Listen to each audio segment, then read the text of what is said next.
Xavier, come in here. Hey, what's up? Check this out. Oh, yeah. Oh, man. Thought I'd do it on the show tonight. Nah, dude. That's embarrassing. I wouldn't do that. What, are you serious? Yeah, that looks really bad. Lucky I saw you do it, otherwise you would look stupid. Oh, well, thanks, I guess. Hey, it's fine. Anytime.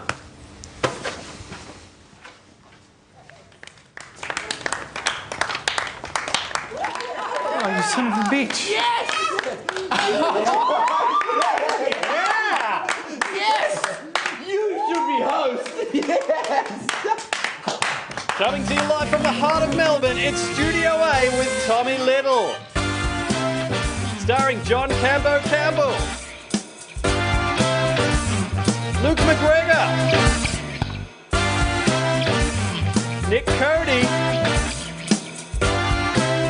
Carl Chandler, Xavier Michaelides, and Tegan Higginbotham.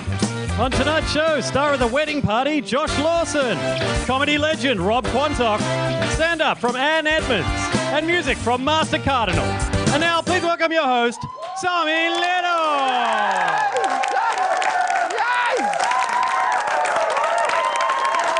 Ladies and gentlemen, thank you all.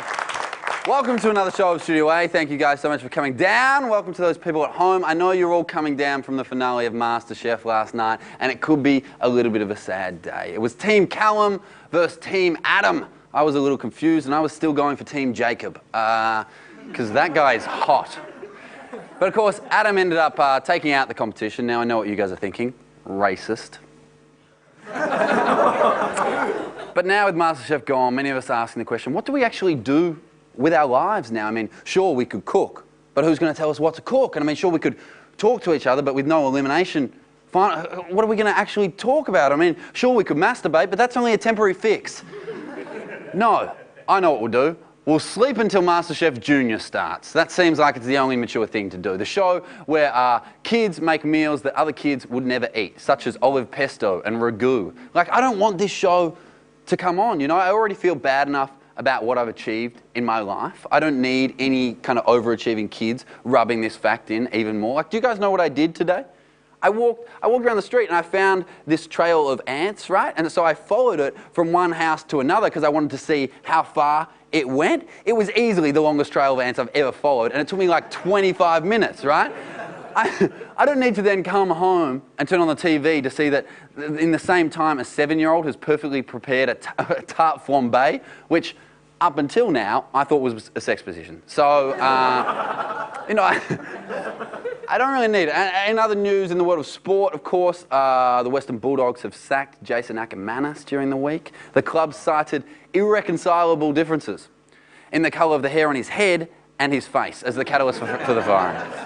Now, getting sacked, you know, he couldn't get a game anyway. Getting sacked from a team that you can't get a game for is like getting dumped from a girl you were never going out with. I mean, sure, it hurts, but essentially changes nothing, you know? And for all the negative press out there, I actually don't mind Ackermanis. I mean, sure, he's an asshole, but he's also very annoying. And, I mean, sure, everybody at the club hates him, but he's also quite ugly and very homophobic. No, so I should have put some positive things at the end. That would have... Anyway, moving along. It's been a big week in politics, of course. Firstly, Tony Abbott made an appearance on Hey Hey It's Saturday. Apparently he picked Hey Hey because it's the only show on air that is as old as his values. Well, that, and because... just a smattering of applause. That and because it's the only show that would take him. Every other show had ratings to lose. But, you know, what was he doing? I mean, he wasn't on the show to be interviewed. He was on the show as a judge for red faces. Tony, you're not a celebrity personality. You're a politician. What did you think people are going to watch and think, well, his policy on climate change, that's horrible, but geez, I agree with him that yodeling girl, she was shithouse, so he's got my vote. You know, It's not your job, Tony. And of course, then there was last night's debate, which many believe Reptile Abbott narrowly won. People say that Gillard's release of a proposed citizens' assembly to help tackle the issue of climate change was a major downfall. There's going to be 150 selected members of the general public who, over a 12-month period, will study the effects of climate change and what action needs to be taken. We don't want members of the general public to have a say on important issues. That's why we have experts, you know? Members of the general public don't know anything. And that's why we have experts to make these decisions. I'm a member of the general public. I don't want me having a say on important issues. Just last week, I wanted to make a consistent batch of Milo, so I put all the ingredients, like the milk and the Milo, in the kettle, and then I bought it. I burnt out the whole kettle. I don't want me, if I did that to a kettle, imagine what I could do to a whole country, you know? I can't even control the climate in my kettle. You know the people they interview on the news when the area's been flooded and the people go, oh, it's pretty bloody wet, that's for sure. We don't want these people making these decisions. That's why we have experts. The only thing worse than this was the fact that I then got on the internet, right, and I saw that they had a poll to see whether people thought that this citizens' assembly was a good idea. Why are we deciding whether we should have a say in these decisions? That's why we have experts! Now, the election debate, as you all know, was originally meant to go to air at 7:30, but got bumped because it couldn't compete with MasterChef's ratings. Then at the 6:30 time slot, it found it was up against Top Gear. And so they thought about moving again to the next night, but then found it would be up against a show called Prank Patrol on ABC3 for Kids, which has been apparently gaining momentum. So then, after going through all the possibilities, they came to the conclusion the only show they could really compete with for ratings was Hey Hey It's Saturday. And that didn't work because Abbott was already on the show. Why didn't they just combine the two and have MasterChef and the debate as one? They could have Gillard cooking off against Abbott, you know, and in that situation, Abbott could have really let his values shine through. Gillard could have cooked a meal, while Tony could have threatened to slap her around if the meal wasn't on the table the moment he walked in the door. Ladies and gentlemen, we have a big show for you tonight. We, of course, have Mr. Josh Lawson, the brilliant Rod Quantock, Anne Edmonds, and, of course, music from Master Cardamom, and our lovely studio audience.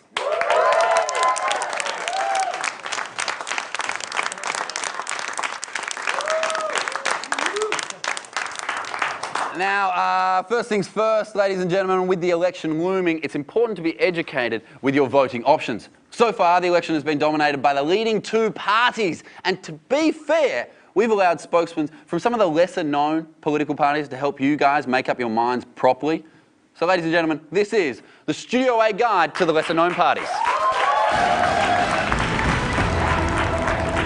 Okay, so let's meet our first representative, which I believe is from the Country Liberals Party. Would you mind telling us a bit about yourselves? Well, we're the Country Liberals. We're kind of like the real Liberals, but in the country. You know, like if you put a cowboy hat on Tony Abbott. That'd be us. Okay, and what policies do you have? Well, we'd really like to get that hat on Tony Abbott. That'd be great. Right on his head. Also bring back Farmer Wants a Wife. I could use a wife. Very lonely. Nah, just kidding. No, I'm not just kidding. While you're at it, bring back a country practice. That show was great. Had a fat wombat on it called Fatso. Funny because he was fat.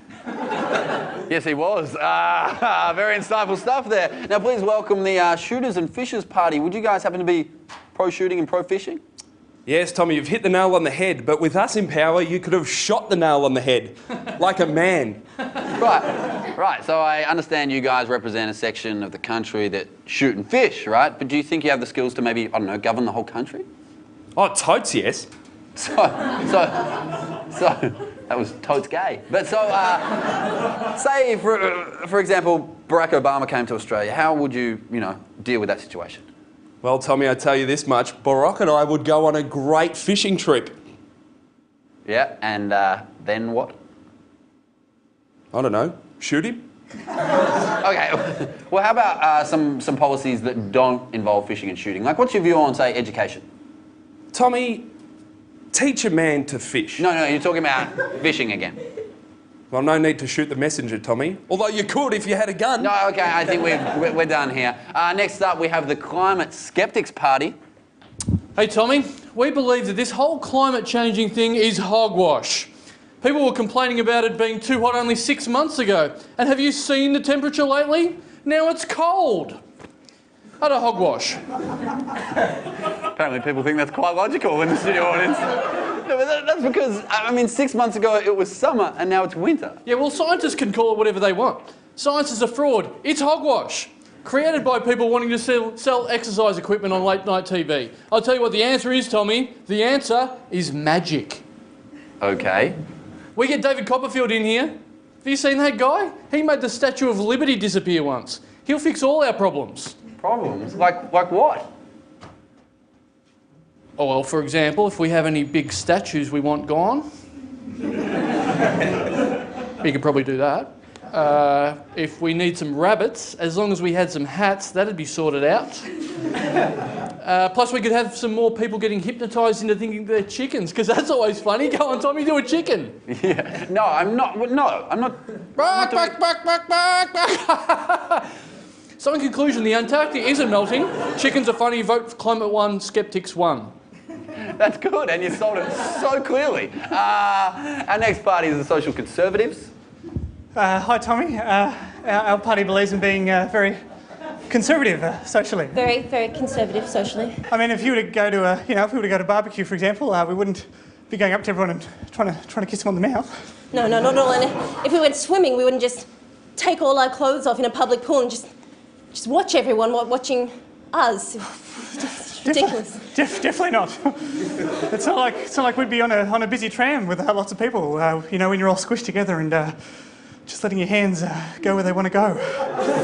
Just holding on to whatever you can to find support or something like that. This is my stop. Time for me to get off. Maybe we can all get off together. Yes. It's much better to be very conservative, Tommy. Safe and fun. It's conservative. Oh, okay. Oh, there's going to be one more of them by the end of the show. It's going to be a great year, folks. We'll be right back after this with Josh Lawson. Don't go anywhere. You're watching Studio A.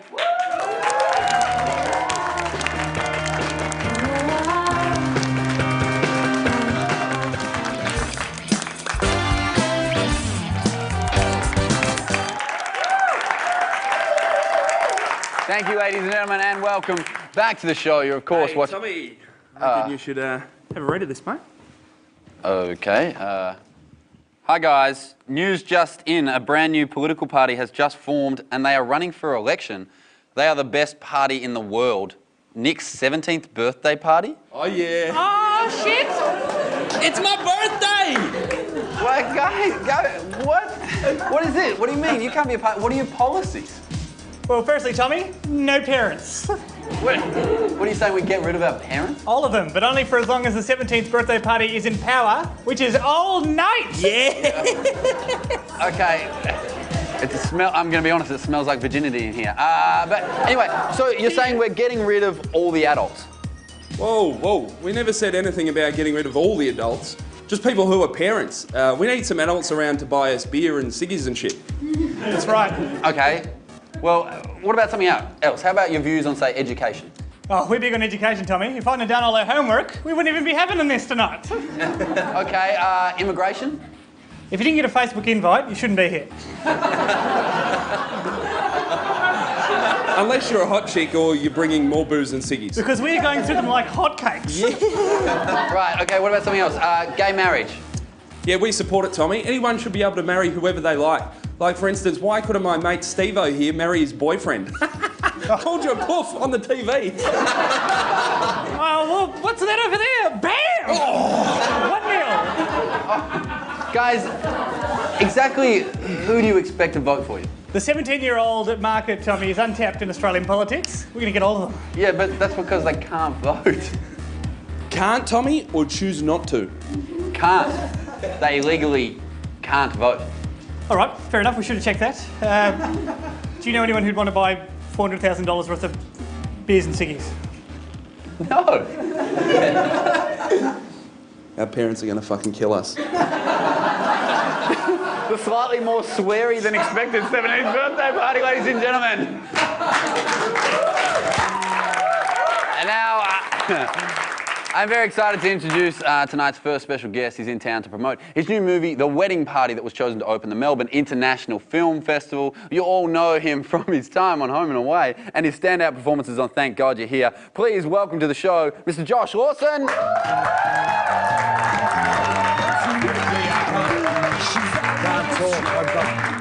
Sorry, yeah, I'll call you back. Sorry, Tommy. That's all right, you can take It's an important call. If it rings during the interview, I'll have to take it. Yeah, I'll just... it's fine. It's probably better than anything I've got planned here. Oh, no doubt. Hey,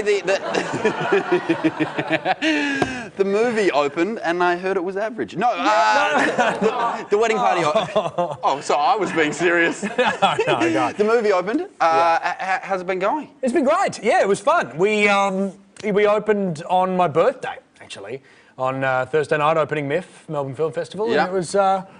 it was really nerve-wracking. I'd never been to a premiere of a film that I'd been in before, so it was hard. It was really tough to watch that stuff, and you hope that people are going to like it, you hope that people are going to laugh at the right places. It gets pretty nerve-wracking. Is it the type of thing that you bring... Do you bring, like, friends, family? Or Yeah, I brought my family in, and my poor mother got very excited and drunk. I mean, like, seriously drunk. Really, really drunk. And she went up to the...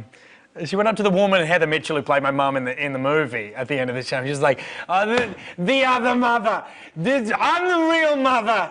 You're not the real mother. I'm like, okay, Mum, let's get you out of here. You know, she got quite yelly. My mum often gets drunk at, like, my comedy gigs, but it's really to forget what had just happened. Right, then, okay. For the main yeah, well, reason. maybe that was the reason. So. And now you've spent a fair bit of time in LA. It seems to be the act... I don't know, Josh, I don't know. You probably... know me. I was featured extra #1 in a TAC commercial, so... Yeah, no. I know it well. I've got some acting chops. Okay. But LA seems to be like the actor's thing to do.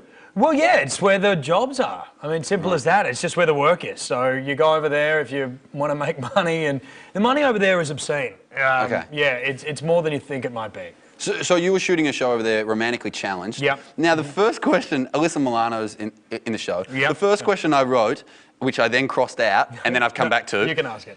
How hot is Alyssa Milano? Dude, she's hot. She's in good nick. Yeah. She's in good nick. You know... Did you have a crack? No, she just got married. Did you have a crack? Yes, I did. Yes, I did, with no success. No, it turns out she's got standards. I hate those women. What a bitch. No, she's awesome. She's a really cool person.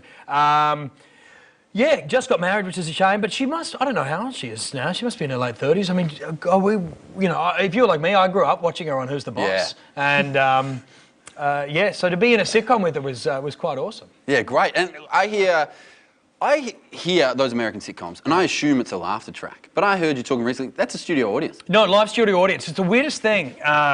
You get probably about 200 people in the audience there, and if a joke doesn't work, there's a team of writers off to the side, probably about 15 of them, and if a joke bombs, they huddle around and they immediately write about 5 or 6 alternative jokes to replace the one that tanked. And so you go back and redo the scene and replace the bad joke with the ones that... And so you've got to get the timing of them. Yeah, so I mean, you're memorising it on the fly.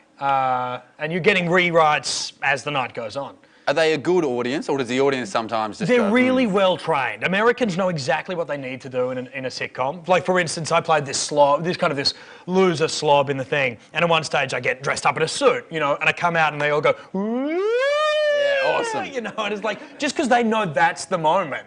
In a sitcom when you do that. Yeah, because probably the same thing. They grew up watching that, and so you go, that's what you do. Absolutely, that's the moment. Every time Kramer slides in the door, you go, yeah! Exactly right. So I'm assuming American accent. Yeah, the full thing. We were set in Pittsburgh. I was like an ice hockey fan, and I knew nothing about ice hockey.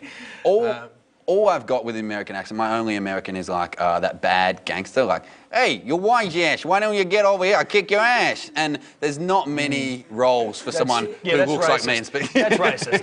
Can you teach me to say something? Can you give me a normal, like, throw to the break if you say, don't go away, you're watching Studio A in a normal American accent? Of course, yeah, absolutely. All right, are we throwing to it now? Yeah, I'll copy you after. What, do you want to do it now? This Yeah. is, all right, it's easy, it's really simple. It's like this. Hey, you watching Studio A? It's a just like that. So yeah, that's basically it. I can do that. Hey, Wise Actions, give it up for Mr. Josh Oh, Lawson. thank you very much. That's perfect. Don't go away. You're watching Studio 8. Well, hey, Cody, are we doing a bear sketch later? I'm going to a funeral.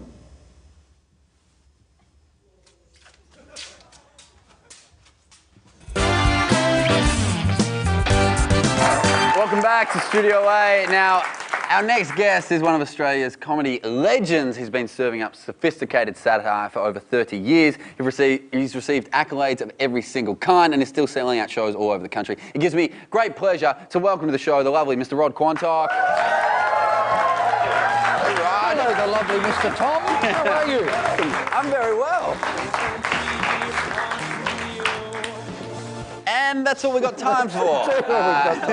There we go. Boy, gee, the bearings on that are wonderful, aren't they? We greased it up in preparation. Oh, yeah, that's very nice. How are you? Are you well? Great table, too. Solid. You know this was actually double the length and they just saw it. This was the size of a submarine when we first got Oh, it. is that right? You don't need a big table. I don't need it. You're It's an too- intimate It's person. too big as is, I Yeah, think, it is. anyway. Absolutely Firstly, right. how are you? Are you well? I'm very well. Yeah, yeah. You've been doing comedy for longer than I've been alive.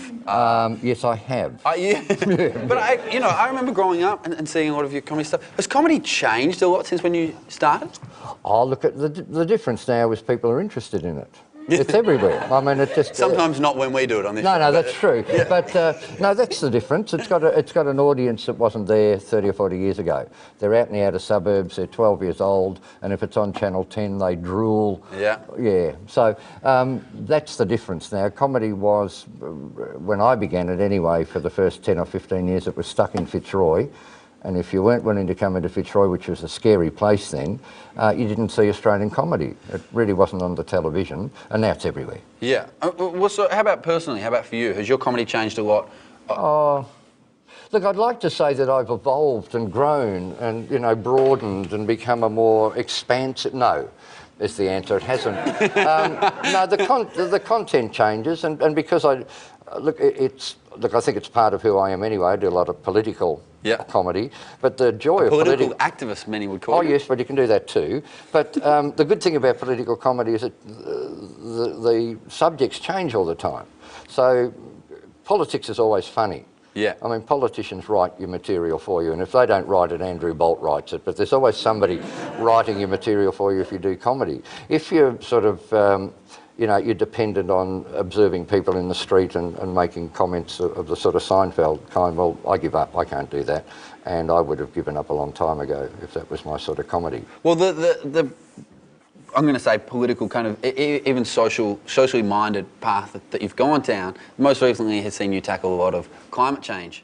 Yeah, no, that's all I do now. I don't talk about anything else. Just that. No, absolutely. It's. I mean, people don't understand, and there are 1,000 voices in the country trying to help people understand, but there are 1 million other voices, often funded by the coal and the fossil fuel industries, who are telling you that it's not happening.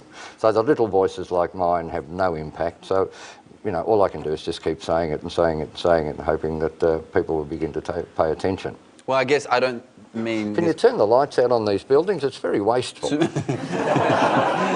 can probably kill them all. I reckon. No, just the ones in the background there, those multi-storey buildings. Well, I don't mean this question to sound the wrong way, but as you said, so many people don't care about climate change. Why do you? Well, look, there are days when I can't talk about it and days when I can, and I'm in a sort of halfway house at the moment, because it really will... If there's anybody in the audience, hand up the people in the audience under 30. Well, then you should worry about climate change, because your world will be completely and utterly gone. By the time these people reach 70 or 80, there will be nothing left for them. 90% of every species on the planet will be gone. Australia will be a desert. We'll be getting days of 60 and 70 degrees here in Melbourne with no water. You won't be able to burn coal anymore, because we'll wake up at about 2050 that we've got to stop burning it. It means the end of life on the planet, and people don't understand that. And that's a really hard thing to tell people. It is, and it's not one that makes you go...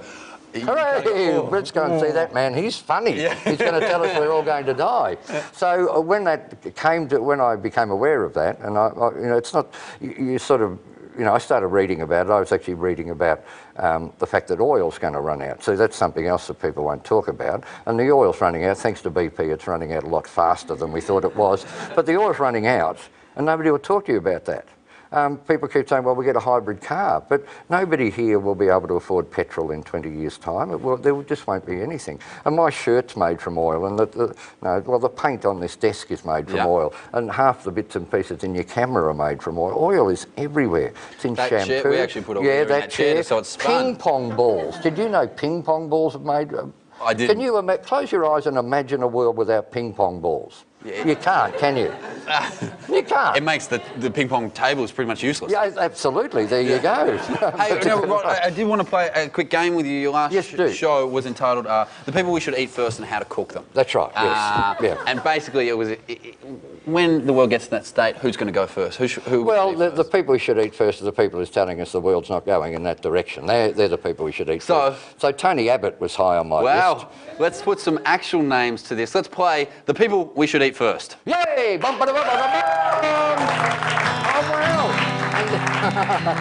And there's a graphic and everything. Now, going with the theme of this, we didn't want to use any kind of technology at all that might use any power to make the board, so rearranging these names, and so the top is the people we're going to eat first. All right, well, I'm going to put Daryl Summers down the bottom because in comparison to Daryl Summers, this show is the greatest thing that ever appeared on television. So you need that comparison. Okay. That's very important. He's staying. Who's Miranda Kerr? Miranda Kerr is the model. She once said she was also a very big fan of saving the environment because she does things like takes her mobile phone charger out of the wall when it's not charging. Yeah. And then when they asked her of other things, there we go. Okay. All right. Jason Ackerman. Yeah. No. Look. Now, see, Tony Abbott's difficult because, in fact, both of these are difficult because they're fit human beings. There's no fat on them. You're right. There's nothing to eat. You know, that's a hard thing. And I was doing a show one night and I said, Tony Abbott, we should cook Tony Abbott. And then I thought, well, you can only do chops out of that sort of meat. And it's that stuff you burn on the barbecue, and when it's black, you put sauce on it and you eat it. But a woman in the audience who must have been watching MasterChef and understood food, she said, soup. Boil him up for soup. Okay. So I came up with a soup which was called creme de la abo au crouton de la budgie. And it's just a little soup with two little budgies floating in the soup like that. So Tony Abbott's always high. I know Hugh Jackman because he was on Martha Stewart. It's funny how you know people, isn't it? Oh, we don't care about Jason Ackermanis. Penny Wong, we'll put Penny Wong second because these are the people who can make a difference and won't. And then Hugh... Oh, he's cute, isn't he? Hugh Jackman, there's room down below Miranda. Miranda Kerr. Oh, put him above... Oh, no, that's a little bit... No, put him on top of Miranda Kerr. Let's do that. She'll enjoy that, won't she? And we will get good money for that as well. She's not busy pulling out her phone charger. She can be pulling out something else. Ladies and gentlemen, please thank Rod Quantock. Good on you. Thanks, Tommy. Rod. Great. Thanks for having me. Oh, they went and saw Twilight on the weekend and they've gone all vampire. Xavier, never leave me. It's just I love you. Tegan, I love you. Our souls are intertwined. I love love. I'm so deep. Nobody understands us. Our love is so intense. I'll never leave you, Tegan. Oh. Dave, it's your turn to get your makeup done. Oh, okay, cool. Oh, God. Oh, God. Okay, everyone. No more movies on the weekends, all right? Okay, right now we have Studio A regular and the hottest guy in the horizontal stripes since the Hamburglar, Carl Chandler. Now, hang on. Yeah. No. Totally earned that. Now, first, Carl, we said that this week your segment had to be about something specific and not just a bunch of short jokes like you usually do. Yes, Tommy, and with all due respect, fuck that. Welcome to Carl's A to Z of shit and stuff.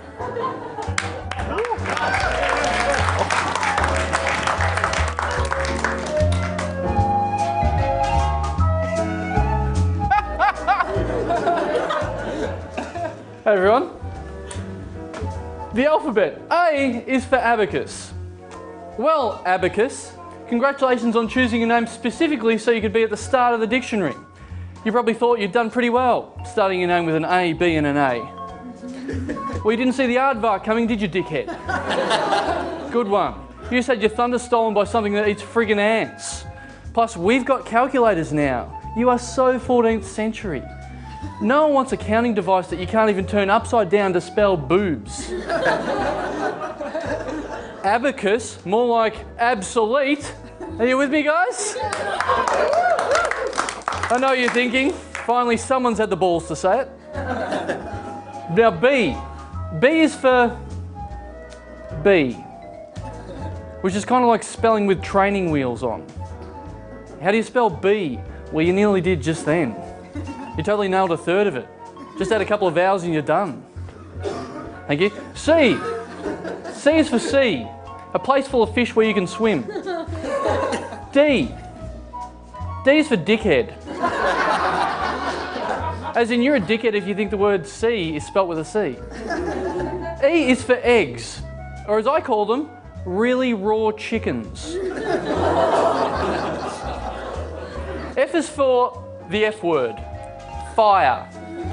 A word you don't want to hear yelled out, because if you do, prepare yourself to either be really hot or have bullets in your body. Or have bullets that are on fire shot at you that will cook you from the inside, which is actually a pretty sweet idea, but it's mine now.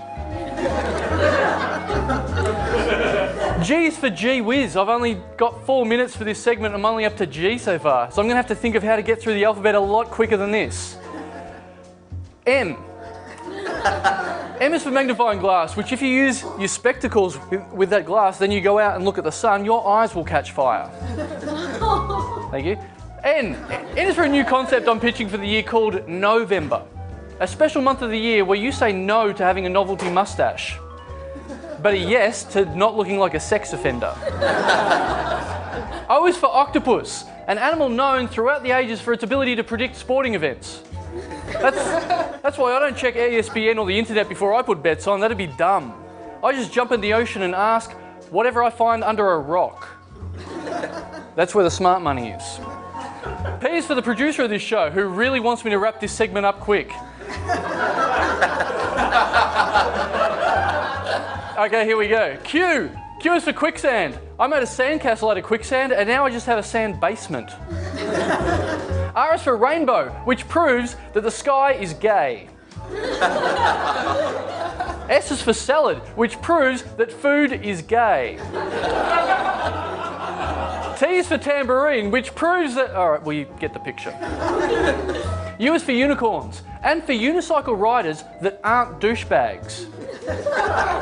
Both fictional creatures. V is for Valentine's Day, the day where chocolate can make up for 364 days of neglect. Thanks, chocolate. W is for Wally. He's in there somewhere. X is for xylophone, which is spelt that way just so there'd be something in the dictionary under X. Y is for yo-yo, something that becomes cool once every 10 years. Kind of like John Travolta. Z is for the noise that people that tuned in for the start of this segment are now making about now. Wake up everyone, that was Carl's A to Z of stuff and shit. Now, after the break, Josh Lawson comes back to the show to show us how dating is done. Don't go away, you're watching Studio 8.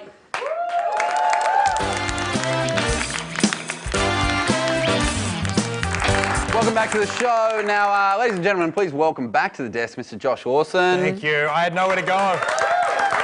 I don't have a home. I needed to come back. It's awkward. It's awkward, I'm sorry. But luckily we prepared for it. Now, good. Being a better host, I would have plugged the movie and said people can still catch The Wedding Party at the Melbourne International Film Festival this Saturday. This Saturday and Tuesday, yeah, at George Street. So get along and check that out. Check it out. Now, Josh, we brought you back because we think you're somewhat of a romantic comedy expert. You're dead on. Yeah, good. So far, so good. But we thought it's too easy. The roles we've seen you in, it's too easy. Sure. So we thought we'd really test just how good you are, and we put you in a dating scenario and throw maybe some more difficult obstacles your way and see if your job is basically to keep the wheels on this dating bandwagon. Are you up for this? I'll give it a shot. I mean, I can't promise anything, but... You promised it was going to be good. Okay, I can promise one thing. There we go. If you want to jump over there. Ladies and gentlemen, this is Josh, actually. Okay.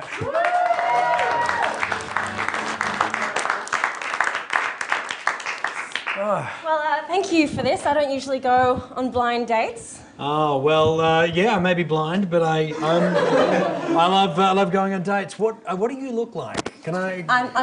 So what do you do for a living? Huh? Oh, I'm a sniper. Good evening. Who is that? I can't see anything. It looks like the waiter. I don't know. I've got a really good moustache. I know you can't see it. I can feel it, though. It feels very real. It feels real. Thank you. Good evening. Oh, red wine for the both of you. Is it red? I can't see. I've put the pill in hers just like you asked. Okay. I'm sorry, did he just say that there's a pill in my drink? Mm-hmm. Yeah, that is a slow-acting morning after pill.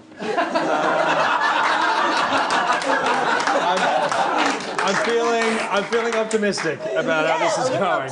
Oh, hi Josh. Oh shit. Fancy meeting you here. Yeah, it's your doctor, Dr. Clarkson. Anyway, I got those results back this morning. I'm sure you'd want them now. Oh, I can't. Is it in Braille? That's right. Right here, buddy. It's mouth crabs. So mouth crabs. You can only get that from making out with a domestic house cat. So I'll just go back and work on a cure, but I'll probably never find one. So mouth crabs. Excellent. You have mouth crabs? How did you get mouth crabs? I can explain. I went down on a crab. There's only one way to... Josh Lawson. Oh my God. Yeah, I got your ad in the classifieds about a shirtless man wearing a female's wig. Actually, you are shirtless. So we can get... Just checking, yeah. Touch that a bit more, that's what you paid for. So I'm waiting in the van outside, so come and meet me when you're all done here. Excellent, thank you. Good timing. Excellent timing. Okay, things are getting a little weird now. Should I go? I mean, No. I'm tri-curious. I like men and women and men who look like women. But I don't like women who look like men because I'm not a sick freak. Oh, another one. Excellent. Special package delivery for Mr. Josh Lawson. Oh, that's me. I'm Josh Lawson. Well, here you go, sir. Your copy of How to Cook and Eat a White Blonde Lady. I don't usually open and read out the packages I deliver, but a little extra service for you tonight. Thank you. Don't know why I got a book. I'm blind.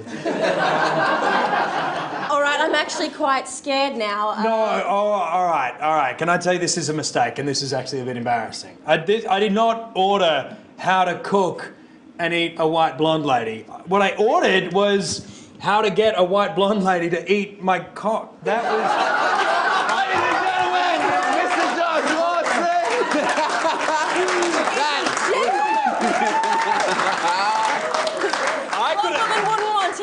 I could take her home if this date continued. The bit I love about that was only the last line was scripted. Ladies and gentlemen, one more time for Mr. Josh Lawson. This weekend, there's a jackpot, $22 million. Yeah, okay. What are you going to get with your half of the winnings? Probably going to get a sweet-ass Ferrari. It's going to be so good. We can go down to the beach. We can just No, you're not getting in it. It's a brand new Ferrari. I just got it. All right, well, you're not going in my limousine speedboat. You're going to get a limousine speedboat. Yep. To go to your aqua prom in. Maybe. Okay, you can get my Ferrari. I don't want to anymore. We're too busy making out with hot mermaid babes and sipping champagne. I don't care. Make out with your fish whores. Don't call my hot mermaid ladies that, okay? Besides, with all my money, I'll be glad I won't have to deal with landlubbers like you anymore. You're probably making out with the fish that John West rejected. You're going to get John West slops. No, they're not. You keep your land sluts, all right? I'll be selling the 7 seas in luxury, okay? And I'll never have to see you again. Look, I can't do this anymore. I don't want to get a Tats Lotto ticket if money's going to come between our friendship, okay? I'm sorry. Okay. Can I have my $10 back? No.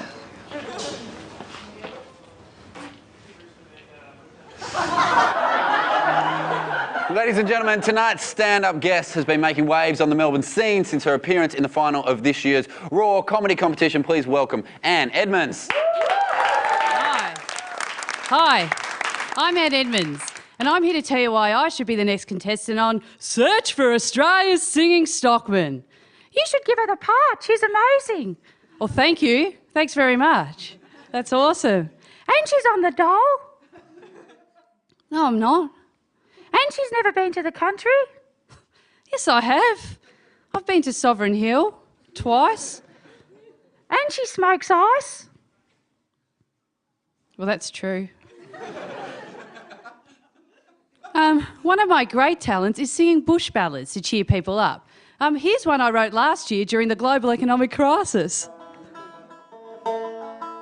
Well, Terry came down to the shed for a chat about the global financial crisis and suicide and that. I sat him down and looked him right in the eye. I said, here's my advice, Terry, if your wallet's in strife. I said a ring ding ding along, ring ding ding along, ring ding ding along, go. Said a ring ding ding along, ring ding ding along. We'll all be shearers by the morning. Good on you, Terry, that's the way. Then Sally came round for a cry and a beer. Her husband's gone Burko and she's living in fear. I sat her down and said, look, this is how it is. Remember these words next time you're hiding the kids. Here we go. I said a ring ding ding along, ring ding ding along, ring ding ding along, go. Said a ring ding ding along, ring ding ding along. We'll all be shearers by the morning. Good on you, Sally. Chin up. Wow, that was amazing. Oh, thank you. And a little bit shit. Oh, glad you came down tonight. I'm not. Right, this next song I've written is about my husband, actually, who I met at Sovereign Hill. Bullshit! You're single. Yeah, so this is a song about him, and I love him very much. I went down to the pub last night and caught myself a man. I put him in a ringer, then I put him in a bag. Then I put him in the boot and I drove him out the farm. Then I took him up the shearing shed and sheared off both his arms. And I went snip, snip, snip, snip, clip, clip, clip, clip. Geez, this skin's bloody thick. And I'll never get through those friggin' sheep if I have to keep shearing your arms off. 'Cause it's hard to leave me when you haven't got any arms. 'Cause it's hard to open the door and it's hard to drive a car. Yeah, it's hard to reject me when you haven't got any arms. It's not as much fun rejecting me when you haven't got any arms, is it? And I went snip, snip, snip, snip, clip, clip, clip, clip. Jeez, this skin's bloody thick. And I'll never get through those friggin' sheep if I have to keep shearing your legs off. So this poor bloke, he's got no arms and no legs.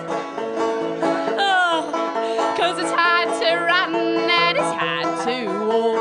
And it's hard to reject me when you can't even talk. 'Cause I'm shearing your lips off in the middle of the night. Yeah, it's hard to reject me when you can't put up a fight. Now everyone in the audience has got their shears with them tonight, so let's get them out. We'll do it together.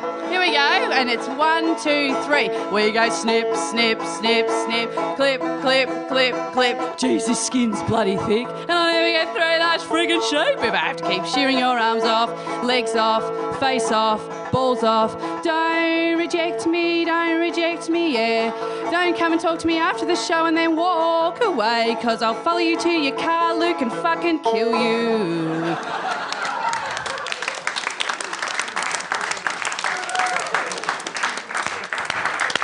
Ladies and gentlemen, Miss Anne Edmonds. Now, don't go anywhere, because after the break, we've still got music from Master Cardinal. We'll see you on the other side of this break. Thanks, Anne.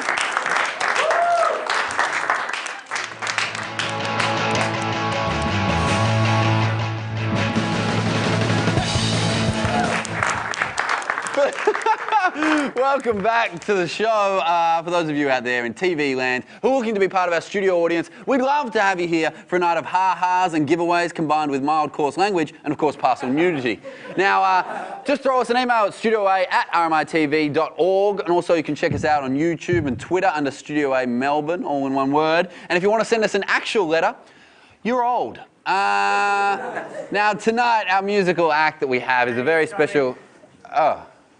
Hey, Luke, I'm actually just about to introduce the band. Yeah, I'm depressed.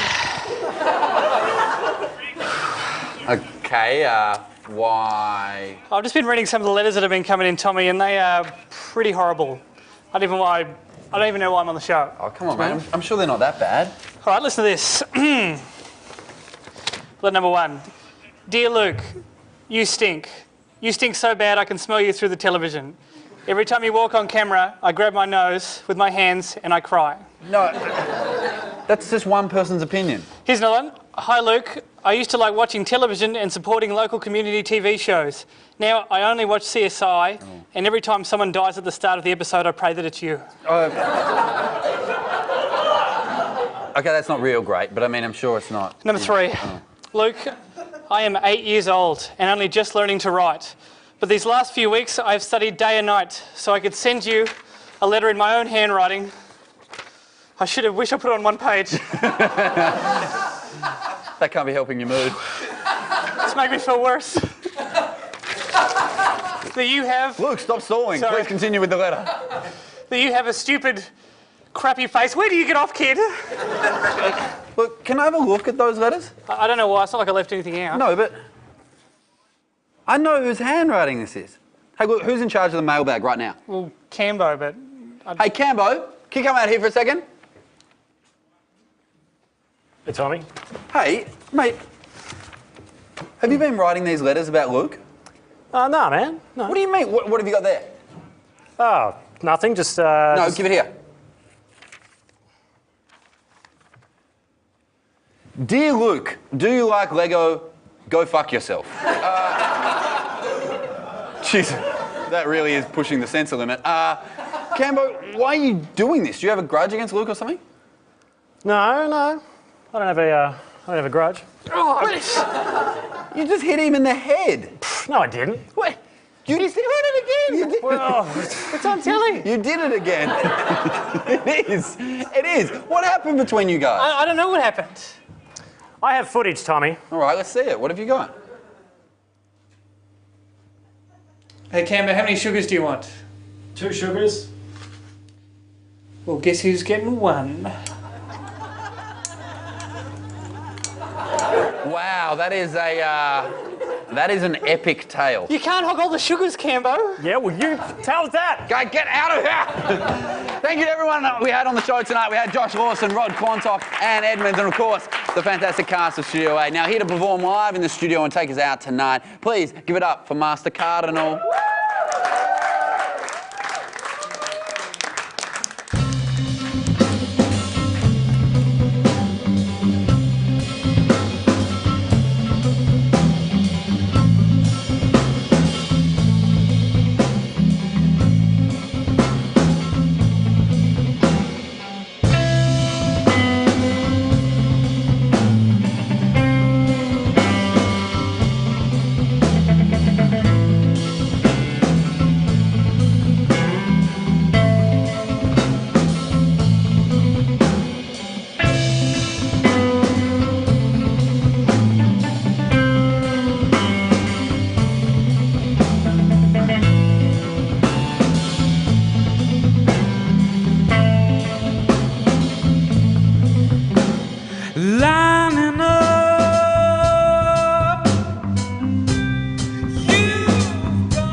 guys. It was great. Thank you.